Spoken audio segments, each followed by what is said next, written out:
As a boy, even I dreamed sometimes of being not a Stark of Winterfell, but a Dayne of Starfall. Legend has it that the Dornish founder of House Dayne followed a falling star to where it hit the ground, and there he raised his castle. A fantastic story, I know, but House Dayne has a relic to prove it. Dawn, the most famous sword in Westeros. Forged from the fallen star's cold heart and as strong and sharp as Valyrian steel. Many houses have ancestral swords passed from father to eldest son, like my own family's Ice. But Dawn doesn't pass to the Lord of House Dayne by right. To wield Dawn, a knight of their house must first be deemed worthy. It doesn't matter if he's the Lord, a younger brother or a distant cousin. If none are found to be worthy, the blade stays on the mantle in Starfall until the next generation. But Dawn hasn't rested there often.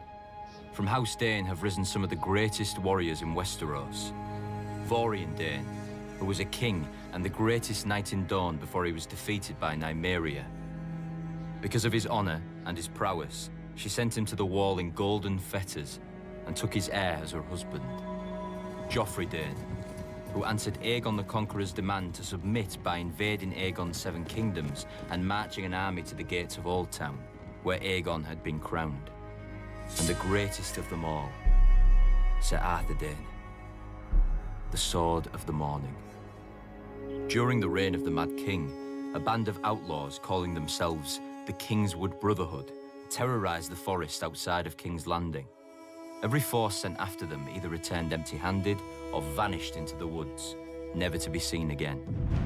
The king was furious and dispatched Sir Arthur of his own Kingsguard to deal with the threat. Sir Arthur didn't put the villagers to the question or set fire to the woods to smoke out the Brotherhood, as other forces had done. He paid the small folk for the food his men ate, brought their grievances to the king, even won them the right to take a few of the king's deer during the autumn. The forest folk had looked to the outlaws to defend them, but Sir Arthur did more for them than the outlaws could ever hope to do. When a villager led Sir Arthur and his knights to the outlaws' secret camp, the Brotherhood, to their credit, didn't flee. One of their leaders, the Smiling Knight, was a madman. Cruelty and honor jumbled together, but he didn't know fear, not even when Sir Arthur drew Dawn before him. Soon the outlaw's longsword had so many notches that Sir Arthur stopped to let him fetch a new one. The robber knight chose another and then asked for Dawn. Sir Arthur replied, "Then you shall have it." The Smiling Knight never smiled again. The mad fool. Dawn is just a sword.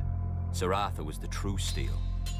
Strong, brave, and loyal to a fault. He would never have aided Rhaegar's abduction of my sister if his vows hadn't compelled him. And though we fought on opposite sides, I admired him. When I was younger, I wanted to be him. Every boy did. And I killed him. Not in single combat, but as he was on his knees, a dagger in his back. I'll never forget the look in his eyes. He wasn't angry or betrayed.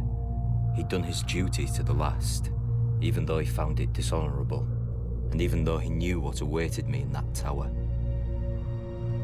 Sir Arthur Dayne died the greatest knight who ever lived. After Robert's coronation, I returned Dawn to Starfall. One day, House Dayne will raise a worthy successor to Sir Arthur. Until then, Dawn gathers dust above the fire, with the dream of every boy in Westeros.